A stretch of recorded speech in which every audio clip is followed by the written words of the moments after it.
아멘. 우리 김용 형제님의 성찬 메시지 감사드립니다.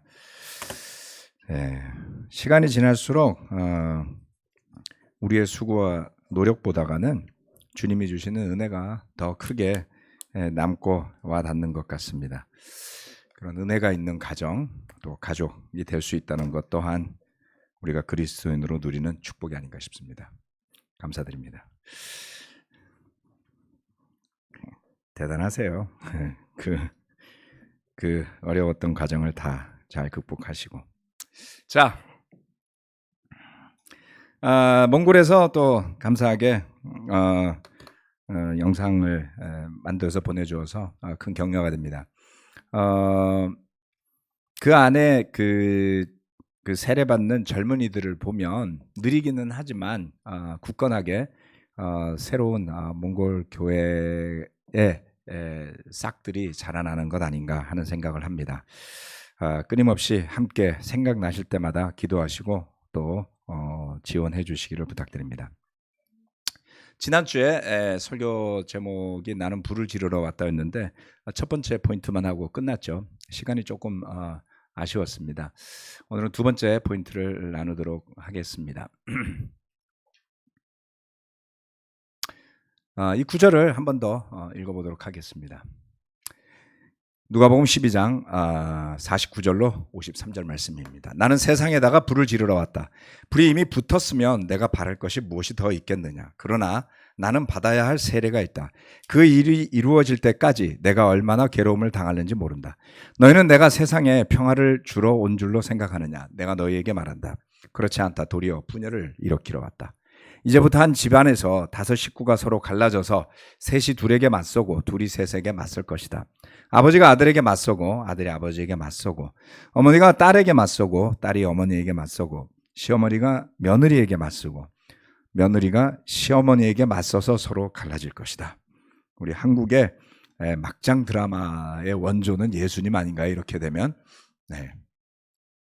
자, 첫 번째 지난번에 주님이 질렀던 불에 대해서 말씀을 드렸습니다. 자, 두 번째 평화가 아닌 분열을 일으키러 오신 주님에 대한 이야기입니다. 이 말씀은 잘 이해가 가지 않는 말씀이기도 하지요. 예수님이 오셨던 당시에도 세상은 이미 충분한 분열이 있었습니다. 전쟁이 끊일 날이 없었고요. 다툼이 끊일 날이 없었죠. 민족과 민족이, 부족과 부족이, 나라와 나라가 맞서서 싸우는 일, 인류의 역사가 시작된 이래로 지구상에 전쟁이 끊인 일이 없었다. 이런 것을 제가 처음 공부하면서 접했을 땐 충격이었어요. 우리 여기 있는 대부분의 세대는 6.25 이후의 세대들이잖아요. 그렇죠? 베트남 전도 해외에서 일어난 거지 우리나라에서 난 게 아니니까 태어나서 경험한 걸로만 봐서 전쟁은 조선시대 무슨 호란 그랬던 시대 6.25 남의 일인 줄로 생각했죠. 그런데 정말 전쟁이 끊일 날이 없죠. 그러한 가뜩이나 이 분열되어 있는 세상에 주님마저도 이 분열에 가세한 것인가. 갈라지는 세상을 묘사했습니다. 5이 있으면 셋이 둘에게 맞서고 둘이 셋에게 맞선다고 하셨어요.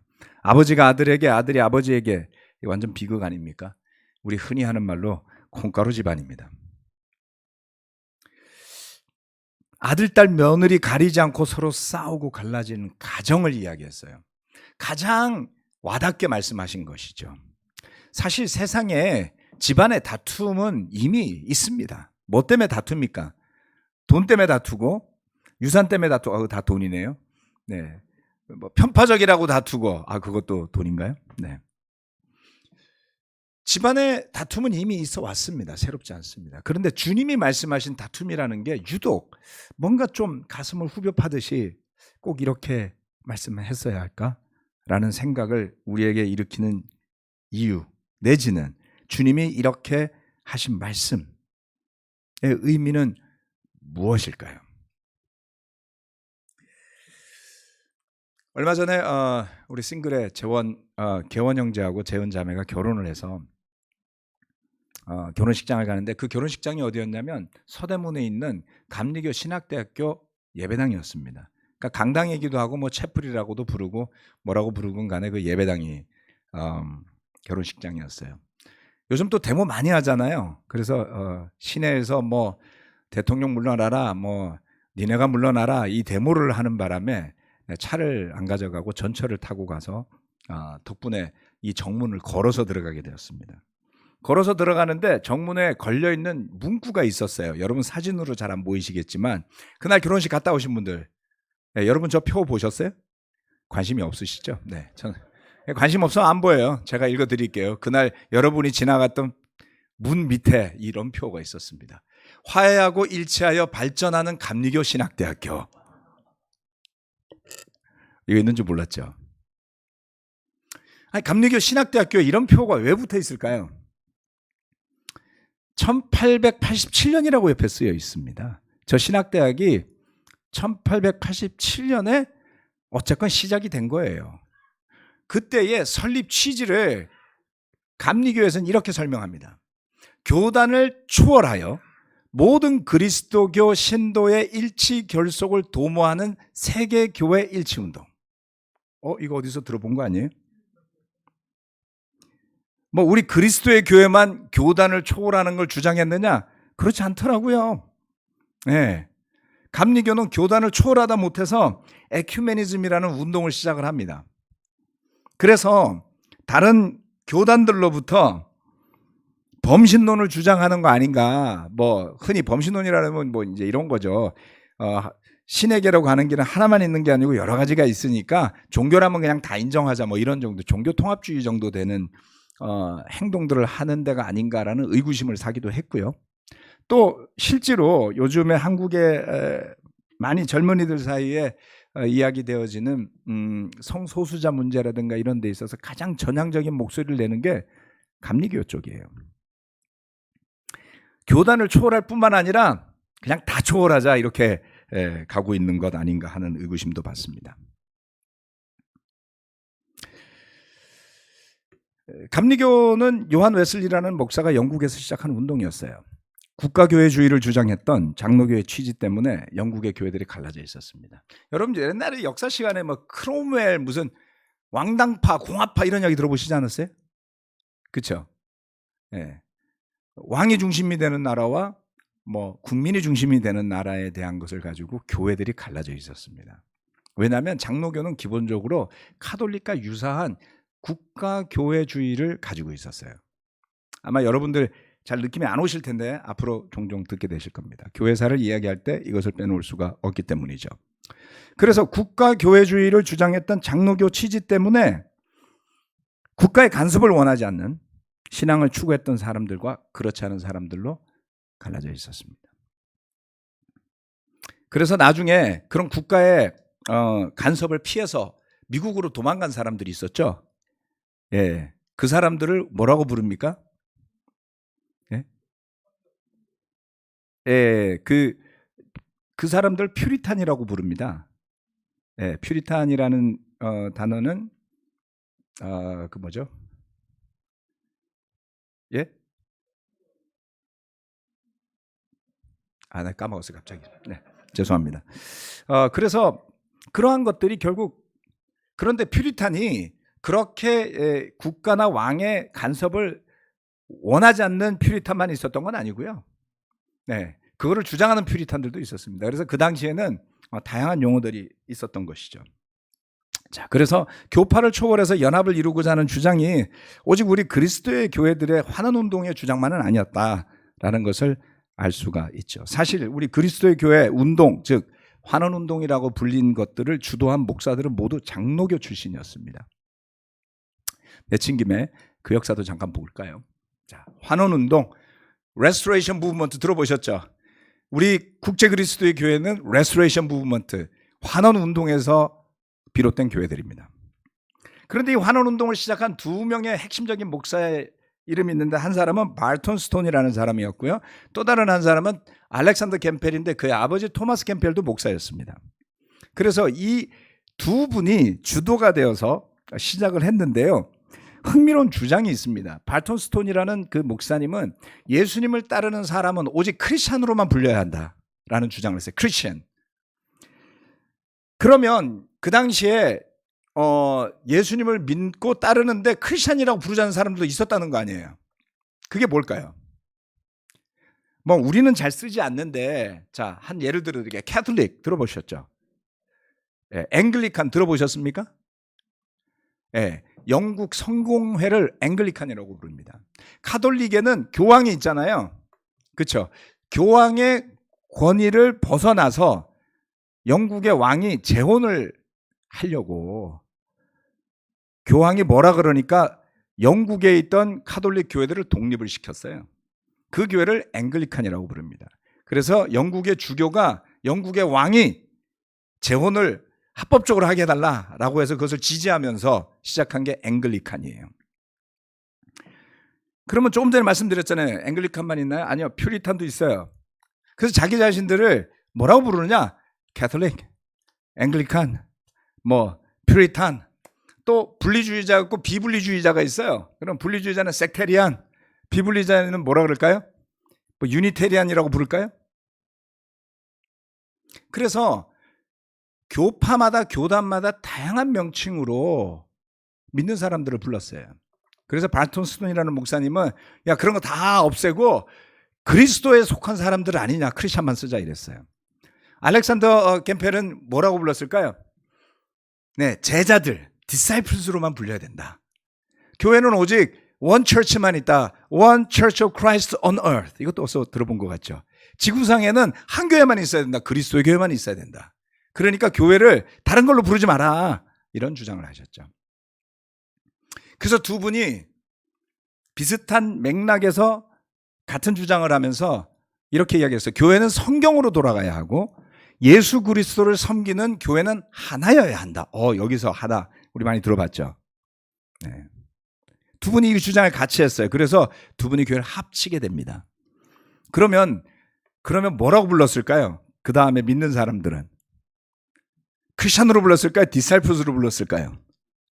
둘 다 썼습니다. 사이좋게. 그죠? 그래서 우리도 크리스찬이라고도 부르고 디사이플스라고도 부르죠. 뿌리가 있었던 겁니다. 여기서 나온 거예요. 이건 킴맥킨 목사님이 만든 게 아닙니다. 그래서 이분들이 각각 있던 교회를 하나로 합치게 됩니다. 이런 일도 드문 일이죠. 각각 하던 목회를 하던 자신들의 교회를 두 개를 합치게 되면서 합쳐서 그들은 초기에 성경적 교회로 돌아가자라고 불러서 레스토레이션이라고 불렀어요. 우리가 새로운 걸 하는 게 아니고 그냥 원래 있던 거를 원복시키자 이런 거였죠. 새로운 걸 하는 게 아니고 원래 있던 걸 하는 거다라고 불렀습니다. 그래서 그들이 주장했던 첫 번째는 초교파주의였어요. 교파를 초월하자. 요한에슬레도 갖다 그랬잖아요. 그렇죠? 교파를 초월하여. 조금 전에 말씀드렸죠. 교파를 초월하자. 두 번째, 각 교회는 자기 의사결정권을 가진다. Independent or Autonomous라고 불렀어요. 왜냐하면 국가교회라는 가치관을 가진 교파들이 하려고 했던 것은 정치에 대한 간섭도 있었고요. 그러다 보니까 세 번째, 국가와 교회의 분리, 국가교회를 부정하게 되죠. 이건 아주 중요한 종교개혁에 있어서 교회들을 나누는 중요한 구분이 됐습니다. 그래서 여러분 보시면 카톨릭 사제들이 정치에 대한 목소리 내죠. 집단으로서. 성공회는 어떻습니까? 당연히 내죠. 앵글리칸도 냅니다. 내죠. 예.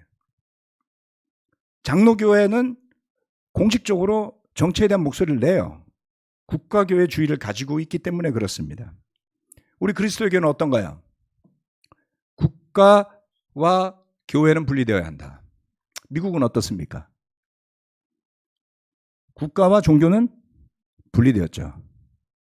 그래서 많이 분열된 겁니다. 분열이라는 표현을 쓰면 그렇지만은 처음에 영국에서부터 들어왔던 사람들로부터 시작해서 어마어마한 스펙트럼으로 기독교가 미국 안에서 자유롭게 만들어집니다. 거기서 여호와의 증인도 나왔고 거기서 몰몬도 나온 거예요. 퀘이커교도도 나왔고요. 다양한 기독교의 종파들이 그 안에서 나옵니다. 왜? 국가가 더 이상 통제하지 않으니까요. 종교의 자유를 가진다고 해서 감옥에 보내지 않으니까요. 이런 차이가 있습니다. 국가와 교회 분리.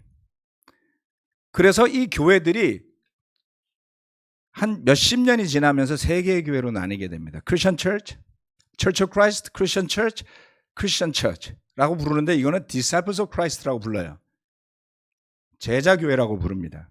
다 비슷하죠. 같은 용어를 이렇게 쓰고 저렇게 쓰는 것에 차이에 불과합니다. 우리는 어디에서 나왔을까요?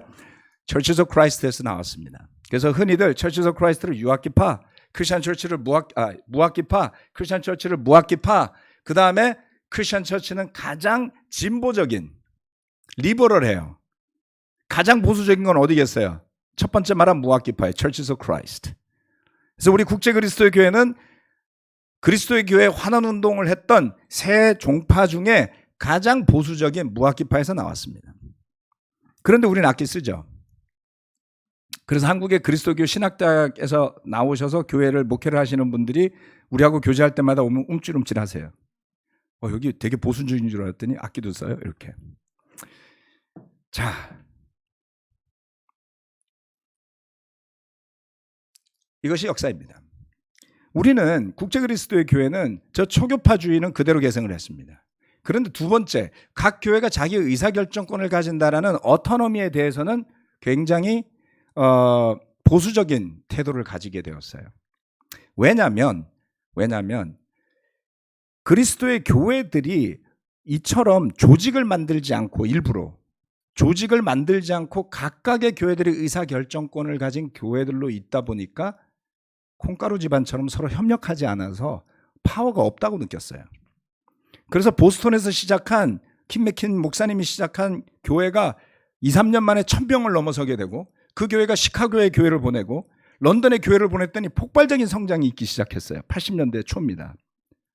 그러면서부터는 당연히 보스턴 교회가 중심이 돼서 한 교회가 다른 교회를 디사이플링 하는 형태가 만들어진 거죠. 그런 와중에 여러분들이 세례 받으신 겁니다. 그런데 그 스트럭처가 흔들리기 시작을 해요.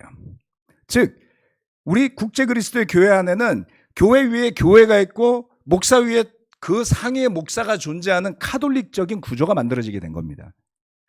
대부분의 형제자매들은 그것과 무관하게 사셨을 거예요. 그런데 문제가 생겨요. 뭐예요? 권위에 대한 질문들이 생겨나게 되고 불만들이 쌓이게 되고 그 불만은 새로 세례받은 신자로부터 모든 것을 총괄했던 킴 맥킨 목사님까지 모두가 뭔가의 문제가 생기게 됩니다. 2001년경에 킴 맥킨 목사님이 월드 미션 이벤젤리스트라는 최고직에서 사임하게 돼요.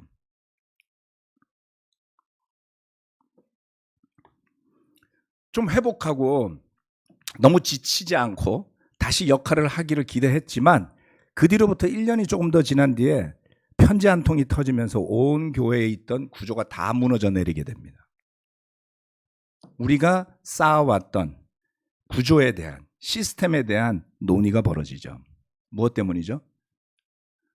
우리 교회 안에 복음으로 돌아가고 성경으로 돌아가고 일치를 이루자고 했던 그 순수한 의도들이 성경적 확신들이 잘못된 시스템 때문에 비롯됐다라고 보는 교회 리더들이 늘어났습니다. 학자들도 생겨났습니다. 그래서 과감히 그 시스템을 걷어내게 됩니다. 다시 말해서 가장 빠르게 성장하게 해줬던 것이 어토너머스를 벗어난 교회가 교회 위에 상위 기구로 존재하는 시스템 때문에 효과적으로 선교하고 잘 진행돼 왔다고 생각했지만 그것 때문에 의사소통이 안 되고 서로 간에 권위적이 되는 문제가 반복한다고 봤던 것이죠. 2003년부터 2005년 사이에 우리 교회들은 그 상하 구조를 없앴어야만 했습니다. 그 대신에 전 세계 교회 선교 협력을 위한 대표들의 모임을 제안을 했어요. 제자 1000명당 1명의 대표가 모여서 대표회의를 하자. 그래야 대표성을 가질 수 있잖아요. 그리고 구조보다가는 협력을 위한 위원회를 만들어서 선교를 촉진하고 브라더후드를 유지하자. 그게 2005년 말에 나왔던 유니티 프로포절이었습니다. 흔히 이야기하는 ICOC 1.0에서 2.0이 나온 거예요. 1.0과 2.0의 가장 큰 차이는 뭘까요? 교회 위에 교회가 있는 구조를 덜어낸 겁니다. 하지만 2003년 이후에도 전 세계 국제 그리스도 안에는 다양한 구조가 존재했습니다. 전 세계 교회들을 묶는 리더십 또는 상하 구조는 없어졌는데 지역이나 나라별로 문화나 여건에 따라서는 그 상하 구조가 여전히 존재하는 교회들도 있었습니다. 그 중에 하나 시리전 교회들이 있었죠. 우리가 2006년부터 함께 속했던 시리전은 존 루이 목사님을 중심으로 한 상하 구조가 뚜렷한 교회였습니다. 처음에 저는 성공적으로 2003년에 있었던 그런 혼란을 시리전 교회가 잘 벗어났다고 생각했어요. 하지만 오래가지 못합니다. 몇 년 전에 존 루이 목사님은 싱가포르 교회에서 쫓겨나다시피 미국으로 돌아갔어요. 비극입니다. 아무튼 우리 한국 교회도 전체를 묶는 담임 목사제를 채택했어요. 그래서 제가 담임 목사가 됐었죠. 하지만 뭐 절대 다수라고 말할 수는 없겠지만 당시에 전임으로 일하던 사람 중에 거의 절반 가까운 사람들이 불만이 많았어요. 저는 그 불만에 대한 책임을 지고 담임 목사직을 내려놨습니다. 교회의 통합을 위해서 그것이 저는 적절하다고 생각했습니다. 그래서 그 이후에 시간이 흐르면서 다수의 목사들이 시리전의 리더십을 원치 않았고 우리 서울교회 집사들, 존인도자들을 2013년 12월쯤에 저 회의실에서 만났습니다. 만나서 같이 상의를 했고 상의라기보다는 통보에 가까웠습니다만은 질의응답들을 했었죠. 그 이후로 시리전을 떠나기로 결정했습니다. 그런데 이 결정 과정을 보더라도 형제자매들이 포함되어 있지는 않았죠. 그 이후에는 2014년부터는 박재호 장로가 있는 오렌지 카운티 교회 리더십에 속해서 도움을 받기로 합니다. 왜냐하면 가장 큰 이유는 누군가의 중재가 없이 우리 스스로 함께 일하기가 쉽지 않다라는 이유 때문이었습니다. 2014년 이후로 오렌지 카운티 교회 장로로 있었던 박재호 장로님과 케빈 메인 목사님은 우리가 가지고 있었던 관계의 문제들을 많이 도와주셨어요. 큰 도움을 받았습니다. 그래서 감정적인 것들이 많이 내려오게 됐고 하지만 그 과정 속에서 그들은 교회 위에 군림하는 리더십으로 펑션하지는 않았어요. 많은 결정들은 우리 안에서 이루어져 왔었습니다. 지금 현재 ICOC 교회들 600여 개가 넘는 교회들이 있는데요. 여러분들은 그 교회들이 어떤 구조 속에서 어떻게 소통하고 있는지 잘 아십니까? 네. 어려운 일입니다. 1000명이 모이는 대표회의를 가서 보면 2박 3일 동안 리더십 컨퍼런스를 시작하기 전부터 미팅을 해요. 여러 번 가봤습니다. 제가 담임 목사하는 동안에. 한 표를 행사하기 위해서. 근데 그 한 표는 무슨 표냐면요. 세계 선교를 어떻게 하면 좋을까 이런 거예요. 그 모여있는 리더십이 다른 교회를 좌지우지하는 그런 회의가 아닙니다. 여러분. 오해를 하시면 안 돼요. 자, 싱글 미니스트리를 더 촉진시키기 위해서 우리 뭐를 해야 될까? 뭐 이런 거를 의논하는 겁니다. 그래서 그걸 위해서 어떻게 협력할까? 협력은 자발적인 거란 말이에요. 거기에 더 참여하는 사람들도 있고요. 데이브 폭더 목사님 기억나시죠? 자, 유스 앤 패밀리 미니스트리를 만들자. 그러면 어떻게 지원할 것이냐?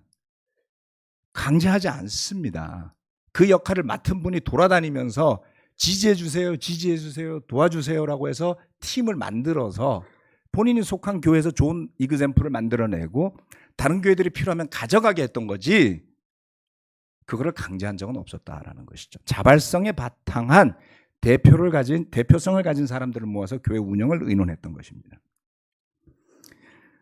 그거를 2019년도에 파나마에서 2.1로 바꾸자라고 해서 바꿨습니다. 3.0으로 가자는 분들도 있었습니다. 제가 이 설명 다시 드리는데요. 한 번 들어서 이해가 안 가실 만한 것들이라서 그렇습니다. 자, 가장 큰 흐름은 이런 거였어요. 리더십을 명확하게 해서 좀 더 효과적인 교회 운동을 만들자라는 게 3.0입니다. 그것도 나쁘다고 할 수는 없을 수 있어요. 2.1은 뭐냐면 2.0에서 해왔던 것들을 조금 더 세분화해서 보다 더 효과적으로 만들자라는 거였어요. 여러 가지 의견이 오갔고 자, 당분간은 우리가 2.1로 가자라고 결정을 내린 겁니다. 안타깝게도 이게 뭔지를 모르시는 분들이 많아요. 그냥 설명만 들어서는 잘 모를 겁니다. 이 말씀을 드리는 이유는 우리 교회 안에서 일어난 일이 뭔지를 너무나도 모르세요. 목사들이 친하면 유니티가 있고 안 친하면 유니티가 없는 겁니까? 우리 유니티는 뭐에 바탕한 유니티죠? 친분관계에 의한 것들이 아니잖아요. 한 바이블톡에 10명이 있고 20명이 있으면 정말 고르게 다 친하신가요? 저는 아닌 것 같은데요. 잠실교회 몇백 명이 있는데 여러분 다 친하세요? 아니잖아요. 하지만 한 교회로 모이잖아요. 왜요? 우리가 믿는 주님이 하나니까요. 우리가 세상에 나가서 복음을 전하는 그 가르침이 하나니까요. 그래서 여러분이 세례 주지 않아도 다른 교회가 같은 확신 아래서 세례 준 형제자매를 형제자매로 받아들이지 않습니까? 전 세계 600개의 교회가 있지만 교회 운영 방식들도 많이 달라졌습니다. 어디다 초점을 두는지도 달라졌습니다. 하지만 복음이 달라지지 않았으니까 우리는 자매교회, 형제자매교회로 인식하는 것이죠. 2000년 교회사를 살펴보면 분명히 교회 안에 수많은 갈라짐이 존재한 건 사실입니다. 그런데 이와 같은, 그래서 다양한 그것을 되돌이키기 위한 연합의 시도가 있었던 것도 사실이에요. 그런데 이게 주님이 주신 걸까요?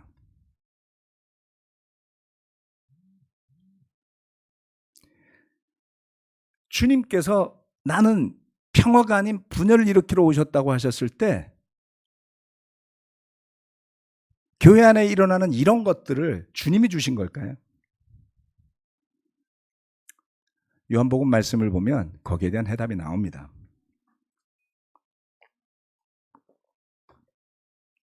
요한복음 15장 18절로 21절 말씀입니다. 세상이 너희를 미워하거든 세상이 너희보다 먼저 나를 미워하였다는 것을 알아라. 너희가 세상에 속하여 있다면 세상이 너희를 자기 것으로 여겨 사랑할 것이다. 그러나 너희는 세상에 속하지 않았고 오히려 내가 너희를 세상에서 가려 뽑아냈으므로 세상이 너희를 미워하는 것이다. 내가 너희에게 종이 그의 주인보다 높지 않다고 한 말을 기억하여라. 사람들이 나를 박해했으면 너희도 박해할 것이요 또 그들이 내 말을 지켰으면 너희의 말도 지킬 것이다. 그들은 너희가 내 이름을 믿는다고 해서 이런 모든 일을 너희에게 할 것이다. 그것은 그들이 나를 보내신 분을 알지 못했기 때문이다. 주님은 제자들이 앞으로 겪을 일을 이렇게 설명해 주셨어요. 그런데 어떤 일이 일어납니까? 내 이름을 믿는다고 해서 사람들이 너희에게 할 핍박이 있다. 미워할 것이다. 라고 하셨어요. 심지어는 그것이 가족 사이에서도 일어날 수 있다. 무엇 때문에? 무엇 때문에? 네. 서로 사랑하고 아끼는 가족 사이에서조차 분열이 일어난다면 이 세상에서는 얼마나 더 험한 일을 겪게 될지를 말씀하셨죠. 누구든지 주님의 가르침대로 살고자 한다면, 그의 제자가 되고자 한다면, 그를 믿는 사람이 된다면 주님이 당한 미움을 당할 것이다. 주님이 박해당했듯이 박해를 당할 것이다 라고 이야기를 했어요. 그런 괴로움을 주거나 그런 핍박을 하는 자들이 믿는 자들을 괴롭히는 이유는 단순했어요. 예수님의 이름을 믿는다고 했기 때문에 그런 것입니다. 처음 예수님이 이 말씀을 하셨을 때 제자들은 에이, 우리 같은 별 볼 일 없는 사람, 요즘 편으로 듣보잡이라 그러죠. 나 같은 듣보잡을 누가 신경을 쓰겠어? 이렇게 생각했어요. 신경 안 썼어요. 당시의 지도자들과 종교 지도자들은 예수님만 신경 썼어요. 그런데 그 보잘것없는 사람들이 성령의 불을 받고 나더니 달라졌고 담대해졌고 지혜로워져서 결국은 핍박을 받는 데 이르릅니다.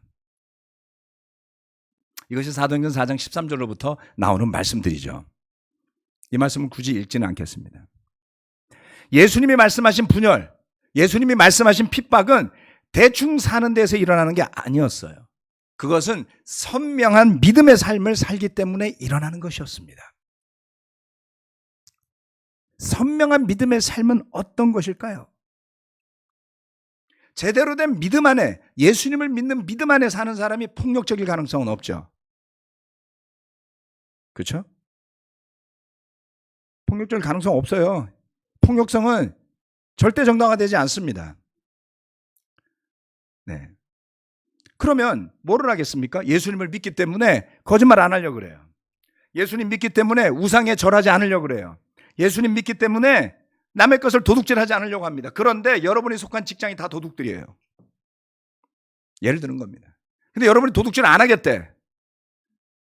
그럼 문제가 되잖아요. 같이 도둑질을 해야지 이 거짓말이 드러나지 않는데 누가 도둑질 안 하겠다 그러면 불편을 일으키는 거예요, 여러분. 다 거짓말하고 사는데 굳이 거짓말 안 하겠다고 버티면 주변이 불편해집니다. 적당히 살아, 둥글게 그냥. 이런 소리 저 많이 들었습니다. 적당히 살 게 있습니다. 은혜롭게 대하면 돼요. 그런데 적당히 살 수 없는 것도 있어요. 뭐죠? 하나님의 말씀에서 벗어나는 거를 적당히 살라고 할 수는 없잖아요. 그렇죠? 정말 무분별한 일이 우리 교회 안에서도 일어났어요. 다른 교회 형제자매들이 집단으로 편지를 써서 잠실교회가 계획하고 준비하는 일들에 대해서 찬성하니 반대하니 편지들을 보낸 거예요. 무슨 생각으로 그렇게 하신 거죠? 무슨 근거로 그렇게 하신 거죠? 잘못된 신념이나 사람을 충동질하는 것들은 하나님의 말씀이 가르쳐 주는 성경 안에서도 일어나지 않았던 일들을 하게 만듭니다. 주의하셔야 됩니다. 말씀에 어긋나는 일이 있으면 염려를 표현하세요. 하지 않아야 할 일들을 한다면 명백하게 드러나는 죄가 있다면 권면하십시오. 하지만 그것조차도 주의를 해야 되는 것입니다. 왜요? 무분별하게 죄에 대한 이야기를 함부로 했던 것들이 우리 그리스도의 교회들 안에서 어떤 부작용을 낳았는지를 누구보다 여러분이 잘 알지 않습니까? 리더의 자리를 차지하기 좋아하는 사람들도 있다는 것을 오랜 시간을 보내면서 알게 됐어요. 위험한 사람이 그런 자리에 올라가게 되면 남의 약점을 가지고 그 사람을 조정하고 컨트롤하고 이용하는 죄를 짓는단 말이에요. 그것이 교회 내에서 잘못된 구조를 만들지 말아야 하는 가장 큰 이유입니다, 여러분. 서로를 보호할 수 없게 되기 때문이죠. 대부분의 형제자매들은 그러한 것에 대항해서 성경적 가르침을 주장할 만한 용기나 믿음이 없어요. 제가 가장 가슴 아프게 생각하는 건 그겁니다. 우리 그리스도 교회 안에서 헌신하고 수고하고 애썼는데 상처를 입었어요. 물어보면 자기는 그걸 말할 수 없었대요. 두려워서요. 가슴 아픈 일 아닌가요? 네. 우리가 지켜야 할 기준이 뭡니까? 담대해야 될 부분이 뭡니까? 그거는 사람을 따르는 게 아니잖아요. 여러분들을 세례 주거나 여러분을 도와줬던 목사님들 중에는 이미 우리 교회를 떠나신 분들도 있잖아요. 그런데 여러분 왜 남아 계세요? 그분 안 따라가고. 사람 따른 게 아니기 때문이 아닌가요? 사도들은 이렇게 이야기했어요. 하나님의 말씀을 듣는 것보다 당신들의 말을 듣는 것이 하나님 보시기에 옳은 것인가를 판단해 보십시오. 여러분 이렇게 말씀하실 수 있어야 돼요. 언제든지 어느 누구라도 하나님의 말씀에 바탕에서 틀렸다면 그것을 말할 수 있어야 됩니다.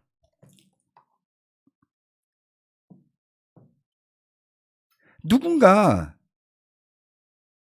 복음을 목숨을 걸고 지켰기 때문에 우리는 이러한 자유와 평화로움 속에서 복음을 받아들일 수 있게 되었습니다. 이것을 당연하게 생각하지 맙시다. 어느 한순간에 없어질 수 있어요. 옆나라 중국이 자본주의를 받아들이면서 보다 더 자유로운 국가가 되어가고 있다고 생각했죠. 홍콩을 반환할 때 영국이나 미국은 한 채 의심 없이 홍콩을 반환했어요. 역사는 진보한다고 믿었으니까. 그런데 중국은 지금 그 역사의 시계를 거꾸로 돌리지 않습니까? 정치에 대한 이야기를 하고자 하는 게 아닙니다, 여러분. 교회의 역사 속에서 끊임없이 반복되었던 이야기를 하고 있는 겁니다.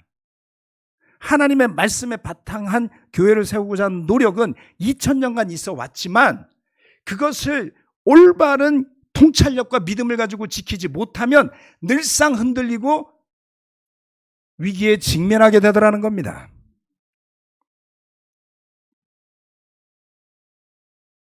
그래서 우리가 누려왔던, 우리가 배워왔던, 또는 우리가 고치려고 했던 것들을 무엇 때문에 했는지를 살펴보시길 바랍니다. 왜 ICOC 교회들이 600개가 넘는 교회들이 과거의 구조로 돌아가지 않는지도 생각해 보셔야 하는 겁니다. 어느 한 사람에 의존하는 교회 운동은 건강한 것 같지만 그 사람이 가진 죄성과 약점을 그대로 물려받을 수밖에 없다는 거예요. 교회가 아주 작을 때는 어쩔 수 없지만 뭐 20, 30명이면 작잖아요. 그러면 목사 한 사람이 모든 걸 해도 상관없어요. 하지만 교회가 60명, 70명, 100명 넘어가면 목사 한 사람에 의존하는 교회를 만들면 안 돼요. 그렇지 않습니까? 취약하겠죠. 커뮤니케이션이 경직이 되겠죠. 원활하게 일들이 진행이 되지 않겠죠. 그래서 교회가 좀 더 커지면 다양한 장치들이 필요하다는 것을 저도 경험을 통해서 배우게 된 겁니다. 안타깝게도 한국의 대부분의 그리스도의 교회는 작아요. 그래서 그 경험을 안 해보신 분들이 이걸 잘 몰라요. 자꾸 오해가 생깁니다.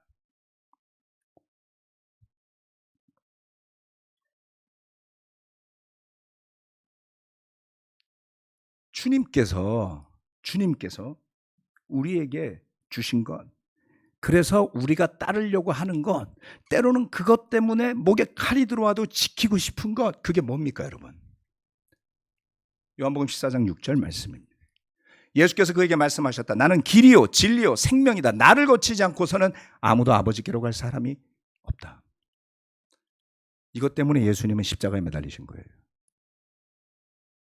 우리도 오직 예수님만이 길이요 진리요 생명이라고 말하기 때문에 때로는 편협한 사람으로 비춰질 수 있습니다. 하지만 이걸 포기할 수는 없죠. 그렇죠? 때로는 형제자매들도 적당히 둥글게 살자 그래도 이걸 포기할 수는 없잖아요.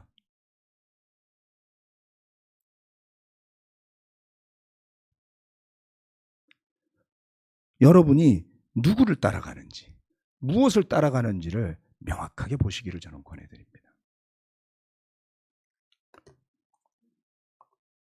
우리 ICOC 교회들은 지난 3, 40년간 많은 변화를 겪어왔습니다.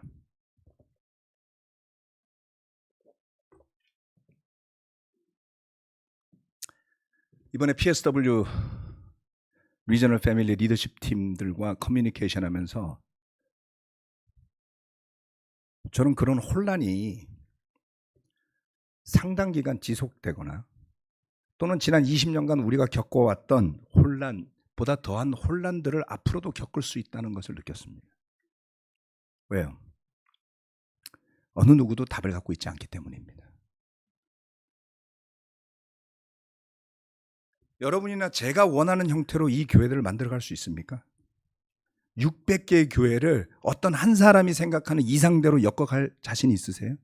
그러려면 카톨릭 교회 해야지 돼요.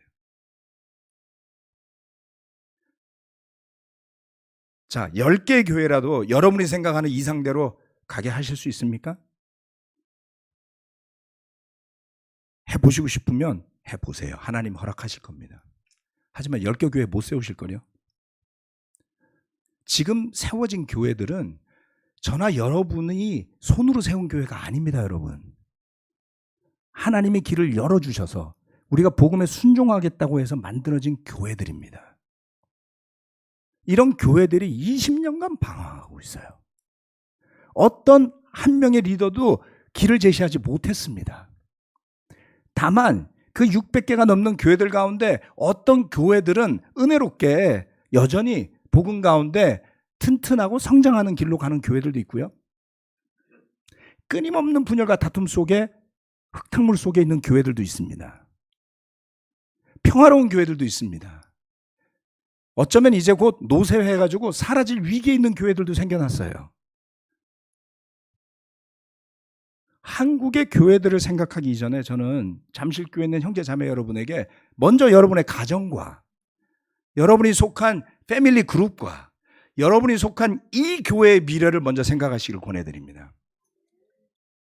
만약 여러분이 다른 교회가 걱정이 되신다면 가서 도와주세요. 말로만 하시지 말고. 이젠 제가 이 말씀을 드리고 싶어요. 왜요? 명동과 강서로 교회가 나갔을 때 저는 더 많은 사람들이 가기를 원했습니다. 하지만 이곳에 남겠다는 분들을 제가 등 떠밀고 보낼 수는 없었어요. 왜 그런지 아십니까? 그것도 존중해야 되잖아요. 따라가신 분들은 그래도 뭔가 열심히 하겠다는 분들이 갔습니다. 하지만 남은 분들 중에 100명도 넘는 분들은 회의적인 분들이었어요. 기억하시죠, 여러분? 그중엔 변하신 분들도 있고 아직도 변하지 않은 분들도 있습니다. 괜찮습니다, 여러분. 이제 시간이 흘렀어요. 갔다가 오신 분도 있고 다시 나가신 분들도 있습니다. 여러분, 다른 교회가 걱정이시면요, 그 걱정 저는 압니다. 수십 년째 저는 그 걱정을 했고요. 그것 때문에 역할도 맡기도 했고요. 그만두기도 했고요. 희생을 하기도 했고요. 나누기도 했고요. 수없는 시간을 회의를 하면서 왔어요. 적어도 자신 있게 어떤 형제나 자매보다 그 교회들을 위한 걱정을 더 많이 했다고 저는 말할 수 있습니다. 하지만 한계를 느껴요. 왜요? 제가 섬겨야 하는 교회가 있잖아요. 1년에 한 번씩 지방교회를 방문해서 설교하는 것도 저에겐 굉장히 큰 부담이었습니다. 그리고 한 번씩 가잖아요. 그 교회는 저는 희생해서 가지만 그 교회는 희생이라고 느끼지 않아요. 감질난다고 느껴요. 교회가 교회를 돕는 게 어렵습니다, 여러분. 가장 잘 도울 수 있는 길은 그 교회에 들어가서 헌신하시는 거예요. 그렇다면 우리가 얼마나 하나된 교회로서 발전하겠습니까? 하지만 여기에 있으면서 남에게 도와주라는 말씀 하시지 마세요. 그건 누구도 쉬운 일이 아니에요. 직접 가서 돕기를 제가 권해드리겠습니다. 그리고 저는 거기에 박수를 쳐드리겠습니다. 그리고 전파되는 게 그리스도라면 우리는 박수치고 기뻐해야지 돼요. 왜요?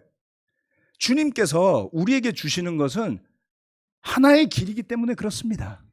저는 의심하지 않아요. 저의 리더십을 반대하건 좋아하건 간에 여러분 전하려고 그러는 게 그리스도 아닙니까? 박수 쳐야죠. 영혼을 구하고 가서 사랑을 전하고 영적인 가족을 만드십시오. 그렇다면 그것을 기뻐하는 교회가 되는 길이 유일하게 연결되고 하나가 되는 교회인 것입니다. 영광은 리더가 아닌 주님께 돌리시면 됩니다. 영광은 여러분이 아닌 주님께 돌리시면 되는 겁니다. 말씀 마치겠습니다. 아멘.